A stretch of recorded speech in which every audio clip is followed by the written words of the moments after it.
Good morning students, myself Adit Solanki. Welcome to Vidapani online classes. This is your third video of this chapter. ये आपकी इस chapter की तीसरी video है. In today's video we are going to start our discussion from the heading struggles for equality.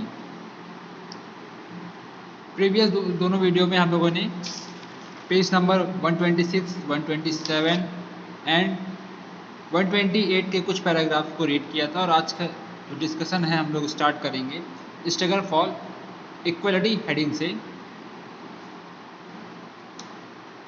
चलिए start करते हैं. In all parts of the world person with strong determination waged campaign against injustice और operation.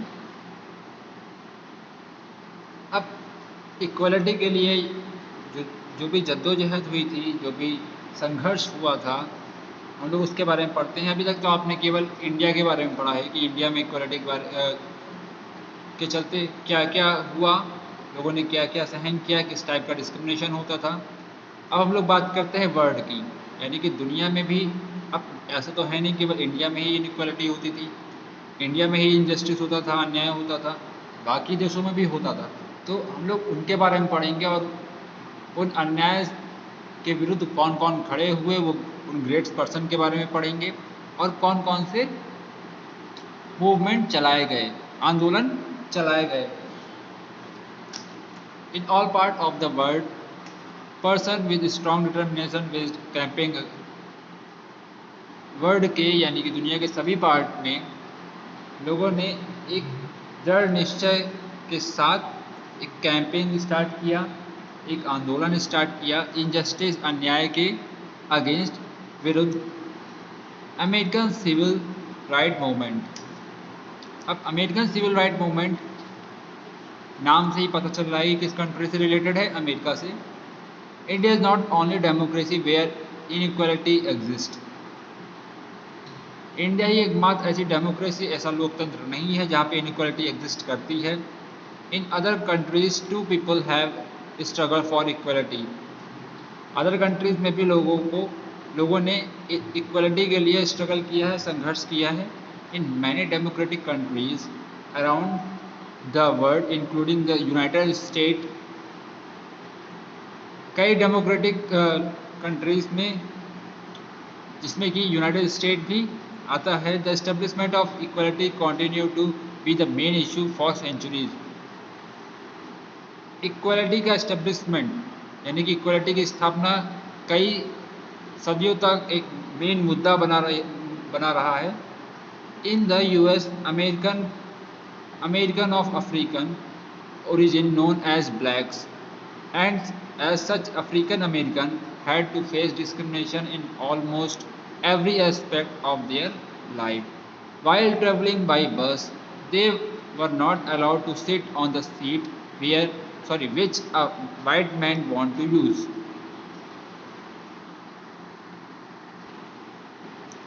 हम लोग पहले ये जान लेते हैं कि अमेरिका में किस टाइप के पर्सन को डिस्क्रिमिनेशन, भेदभाव फेस करना पड़ता था. यहाँ पे एक वर्ड आया है अफ्रीकन अमेरिकन. अफ्रीकन अमेरिकन को वहाँ के लोग ब्लैक्स कहते थे और इन्हीं को डिस्क्रिमिनेशन फेस करना पड़ता था in almost every aspect of their lives, यानी कि अपने जीवन के सभी पहलुओं में. While traveling by bus, they were not allowed to sit on the seat which a white man want to use. चाहे वो बस में भी क्यों ना ट्रेवल कर रहे हो, वो उस सीट को यूज़ नहीं कर सकते थे जिस सीट को कोई भी वाइट पर्सन यूज़ करना चाहता है. Second paragraph. The person who stood up against this injustice was Rosa Parks, an African American woman. On December 1955, she was returning home after a long and tiring day. When she was asked by the bus driver to give up her seat to a white man, she refused. इस injustice, इस अन्याय के विरुद्ध खड़े होने वाले person का क्या नाम था? रोजा पार्क, जो कि एक अफ्रीकन अमेरिकन वुमन थी. On 1 December 1955, she was returning home after a long and tiring day. 1 दिसंबर 1955 में वो अपने घर लौट रही थी एक लंबे थका देने वाले दिन के बाद।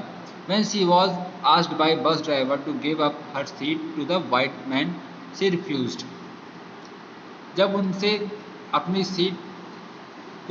सीट से हटने को कहा गया किसी एक वाइट पर्सन के लिए, तो उन्होंने सी रिफ्यूज यानी कि उन्होंने मना कर दिया।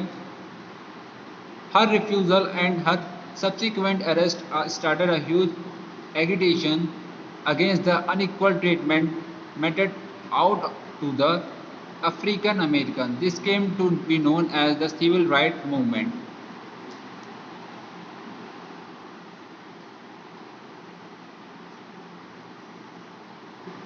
This came to be known as Civil Rights Movement. This movement was led by Martin Luther King Jr. The Civil Rights Act of 1964 prohibited discrimination on the basis of race, religion, color, or creed. African American children could now attend the same school where the white children studied. They were allowed to live in areas where whites lived. Today, the President of the United States is Barack Obama, a person of African American origin.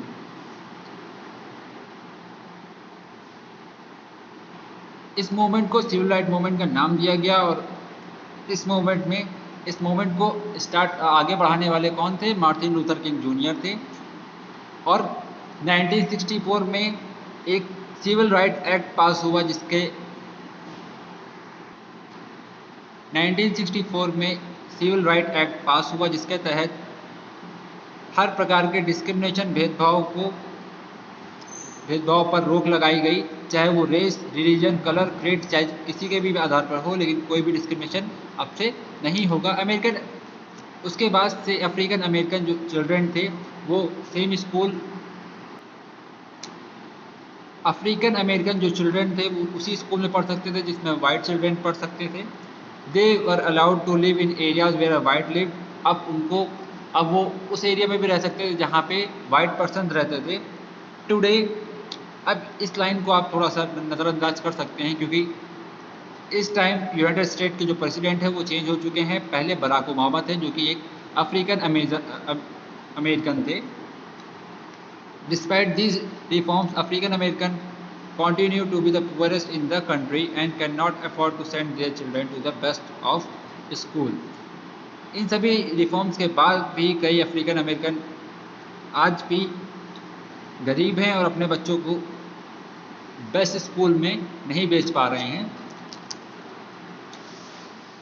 Your next heading is racial segregation in South Africa. Segregation का मतलब होता है अलगाव और racial का मतलब होता है जाति या प्रजाति के आधार पर। और ये किस कंट्री से रिलेटेड है? South Africa.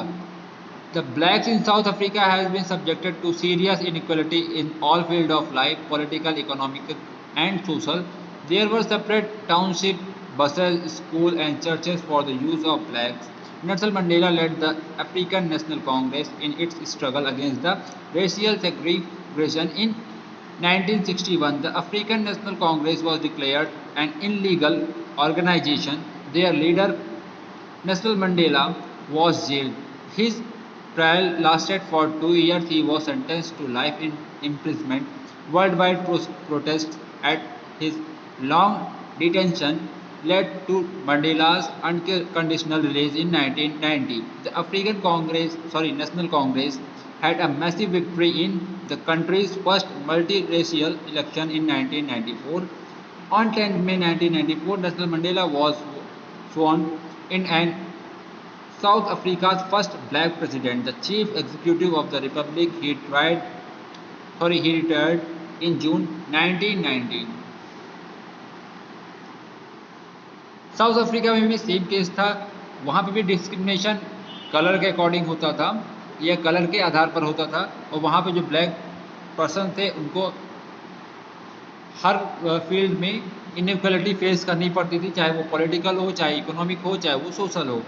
उनके लिए अलग टाउनशिप थी, बसेस थी, स्कूल, चर्चेस, ये सब उनके लिए अलग सेपरेट बनाए गए थे। Nelson Mandela led the African National Congress in its struggle against the racial segregation. National Mandela ने अफ्रीकन नेशनल कांग्रेस से मिलकर इसके अगेंस्ट संघर्ष स्ट्रगल स्टार्ट किया। 1991 में अफ्रीकन नेशनल कांग्रेस को एक इनलीगल ऑर्गेनाइजेशन यानी कि गैर कानूनी संस्था घोषित कर दिया गया और इनके लीडर जो कि नेशनल मंडेला थे उनको जेल भेज दिया गया और 2 साल के ट्रायल के बाद इनको लाइफ इम्प्रिजमेंट यानी कि आजीवन कारावास की सजा सुनाई गई। Worldwide protest at his long detention led Mandela's unconditional release in 1990। विश्व भर में अलग अलग जगह पे प्रोटेस्ट होने लगे और जिसके कारण इनको 1990 को रिलीज कर दिया गया। The African National Congress had a massive victory in the country's first multiracial election in 1994। African National Congress की एक बहुत ही बड़ी विजय हुई पहले मल्टीरेशनल इलेक्शन में जो कि हुए थे 1994 में। ऑन 10 मई 1994 और 10 मई 1994 को नेशनल मंडेला को साउथ अफ्रीका का पहला ब्लैक प्रेसिडेंट नियुक्त किया गया, चूज किया गया, the chief executive of the Republic और 1919 में ये रिटायर हो गए।